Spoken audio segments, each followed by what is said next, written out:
पढ़ाई। Hello guys, welcome back to our YouTube channel ज्ञान की पढ़ाई। आज की वीडियो में हमें ड्राइवेशन करनी है सेकंड लॉ ऑफ न्यूटन की and first law of Newton की। चलिए ड्राइवेशन स्टार्ट करते हैं। Statement of second law of Newton. सबसे पहले डिस्कस करते हैं कि सेकंड लॉ ऑफ न्यूटन है क्या। सेकंड लॉ ऑफ न्यूटन है rate of change of momentum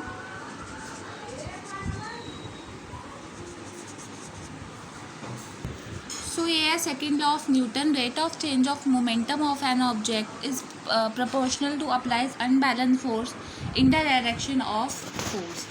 मतलब जो मोमेंटम है उसका रेट तभी चेंज होगा किसी ऑब्जेक्ट के मोमेंटम का जबकि वो अनबैलेंस फोर्स हो, वो उसके प्रोपोर्शनल हो। प्रोपोर्शनल मतलब एंड उसकी डायरेक्शन ऑफ फोर्स में भी हो। जैसे प्रोपोर्शनल का साइन ये वाला होता है, जैसे कि momentum P is equal to ये वाला सिस्टम होना चाहिए, P is equal to F, यानी प्रोपोर्शनल वाला सिस्टम होना चाहिए। तभी हम कहेंगे कि ये second law of Newton applied होता है। अब इसी की ड्राइवेशन भी है। पहले ये वाला चीज़ें हम देखते हैं क्या है। इसकी ड्राइवेशन भी है। सबसे पहले अगर rate of change of momentum change होगा उसके साथ वो डायरेक्टली प्रोपोर्शनल भी होगा अनबैलेंस फोर्स के, एंड डायरेक्शन ऑफ फोर्स में भी कुछ ना कुछ चेंज होगा। इसी के ऊपर ड्राइवेशन भी है।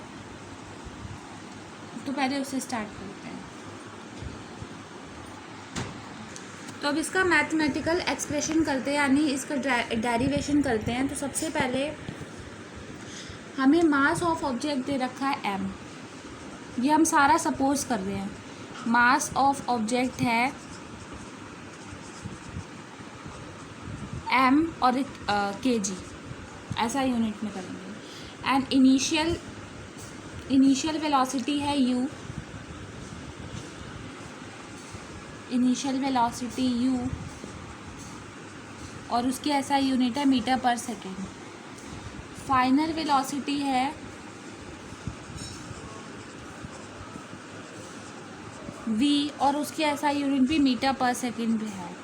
और इनिशियल मोमेंटम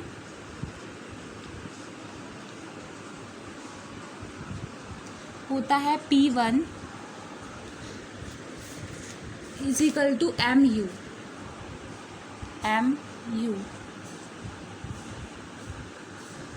एंड जो फाइनल, अच्छा ये P1 क्यों आया, क्योंकि मोमेंटम हम दो बार कैलकुलेट करेंगे, एक इनिशियल मोमेंटम एक फाइनल मोमेंटम, इसीलिए यहाँ पे P1 आया है।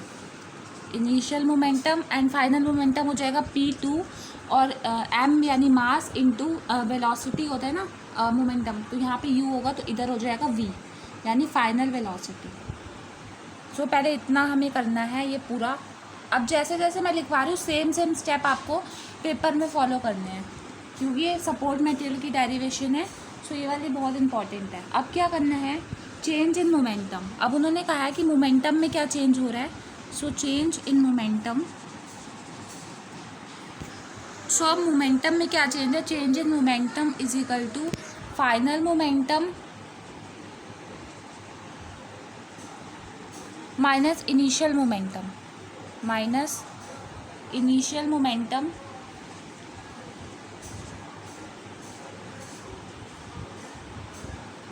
मतलब इसका मतलब फाइनल मोमेंटम हमें इधर क्या गिवन था, फाइनल मोमेंटम था P2 is equal to mv।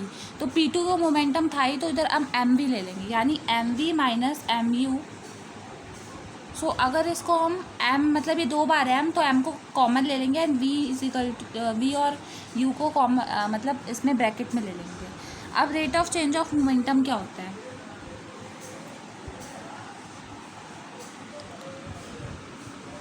अब rate of change of momentum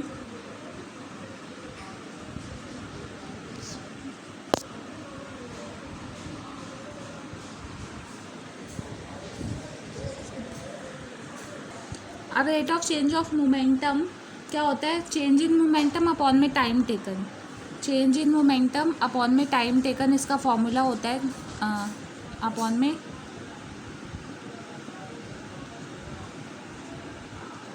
में टाइम टेकन, इसका ये फॉर्मूला होता है।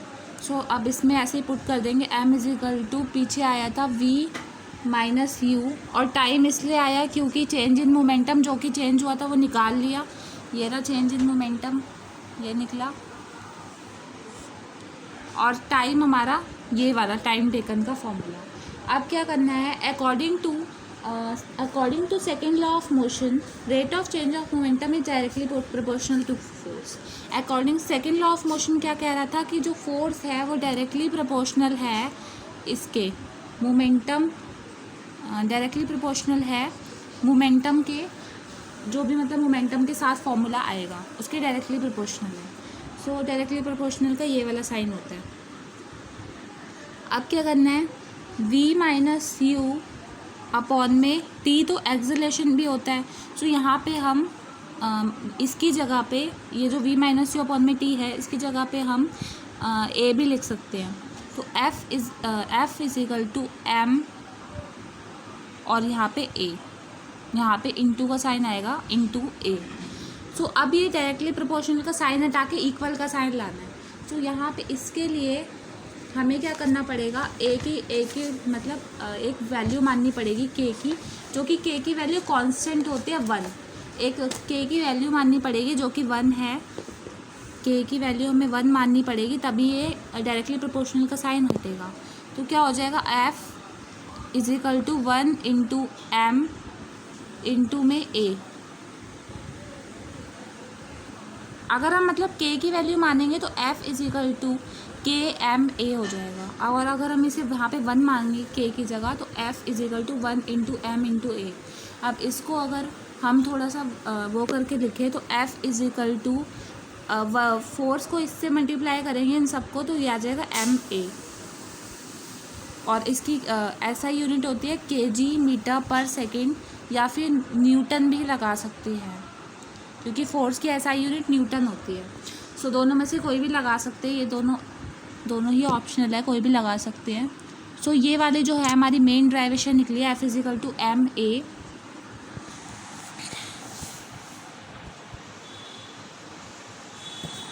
f इजिकल टू MA जो यहाँ से निकला है ये बहुत ज़्यादा मेन ड्राइवेशन है। अब ये जो f इजिकल टू MA निकला है इसी से ही हमें फर्स्ट लॉ ऑफ न्यूटन की भी ड्राइवेशन करनी है। सबसे पहले डिफाइन करते हैं 1 न्यूटन क्या होता है। सबसे पहले अगर 1 न्यूटन को हम वर्ड्स में डिस्क्राइब करेंगे, when an acceleration of 1 meter per second is seen in the body of mass 1 kg then the force applied on the body is said with 1 newton. ये वाला जो वर्ड्स वाले हैं इसमें समझने में थोड़ी प्रॉब्लम हो जाएगी, तो हम पहले अपना मैथमेटिकल एक्सप्रेशन में समझते हैं। F इजिकल टू हमने प्रूव करा था MA, यानी force is equal to mass into acceleration हमने सेकेंड लॉ ऑफ न्यूटन में प्रूव करा था। अब क्या करना है, F जब हम डिफाइन 1 न्यूटन कब करेंगे, जब फोर्स हो 1 न्यूटन, फोर्स जो होगा वो 1 न्यूटन हो, मास जो होगा वो 1 kg हो, एंड एक्सेलरेशन जो होगा वो 1 मीटर पर सेकेंड हो, यानी सब कुछ 1 1 1 हो। जैसे कि ये रहा ना 1 Newton is equal to 1 kg into 1 meter per second. ये इस टाइप का अगर हो तो हमारा मैथमेटिकल जो फर्स्ट 1 न्यूटन है वो ख़त्म हो जाएगा।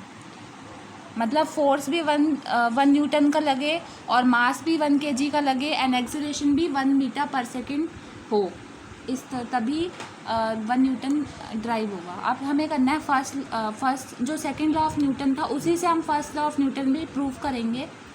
तो अब उसे करते हैं।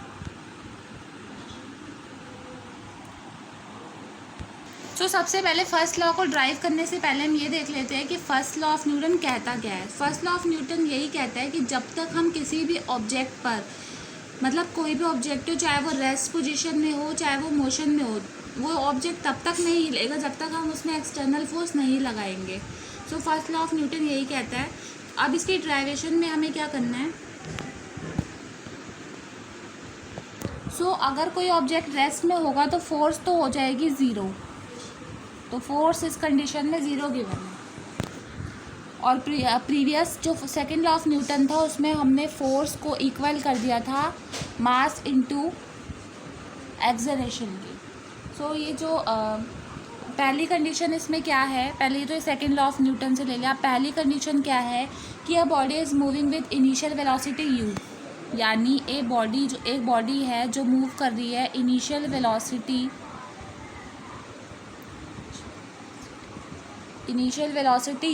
u से मूविंग कर रही है। मतलब सो इधर आ जाएगा फोर्स, तो इधर ज़ीरो है क्योंकि ये रेस्ट पोजीशन में सब कुछ चल रहा है, तो फोर्स यहाँ पे ज़ीरो हो जाएगा।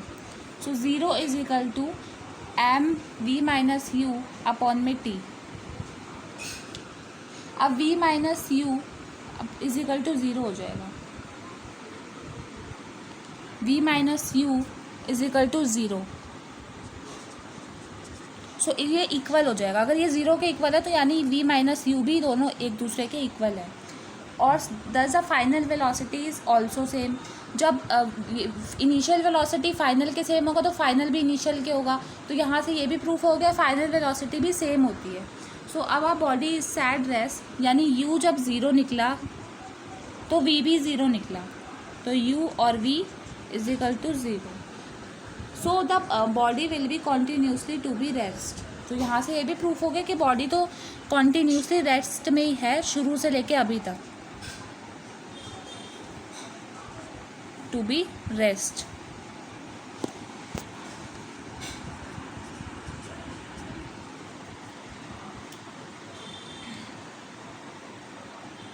सो ये वाला फर्स्ट लॉ ऑफ न्यूटन दोबारा से मैं एक्सप्लेन कर देती हूँ। Newton's law of motion. Newton's law of motion क्या कहता है कि अगर कोई भी ऑब्जेक्ट है, चाहे वो मोशन में हो या फिर रेस्ट पोजीशन में हो, चाहे वो किसी भी कंडीशन में हो, जब तक उस पर एक्सटर्नल फोर्स नहीं लगेगी वो ऑब्जेक्ट मूव नहीं करेगा, वो अपने प्लेस पे ही स्टैंड रहेगा, चाहे वो कोई भी ऑब्जेक्ट हो।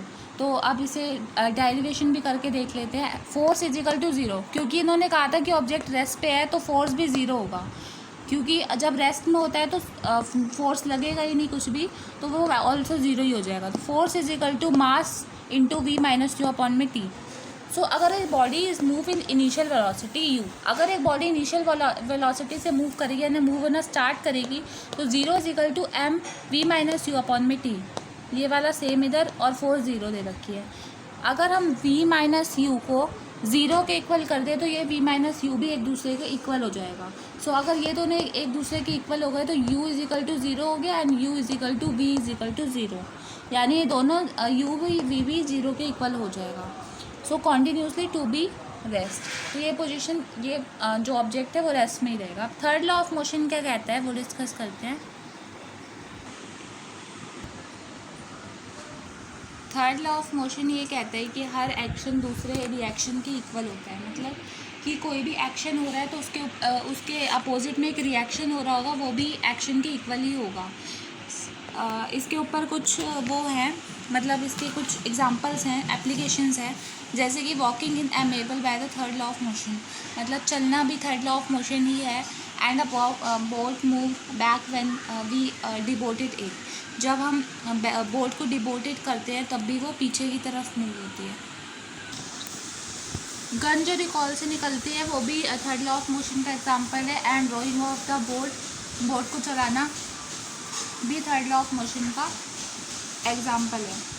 तो यहाँ पे ये वाली वीडियो यहीं पे एंड होती है। अब जो नेक्स्ट वीडियो आएगी वो आएगी law of conservation of mass momentum पे, जिसमें हम ड्राइवेशन भी करेंगे उसके वो अकॉर्डिंग। एंड उसके दो एग्जांपल्स हैं जो कि मोस्ट इम्पॉर्टेंट है, जो जिसमें से एक पक्का आते हैं। तो वो वाली वीडियो आप बिल्कुल स्किप मत करिए। एंड अगर आपको ये वीडियो पसंद आए तो आप इसे लाइक, शेयर एंड सब्सक्राइब भी कर सकते हैं। Thank you.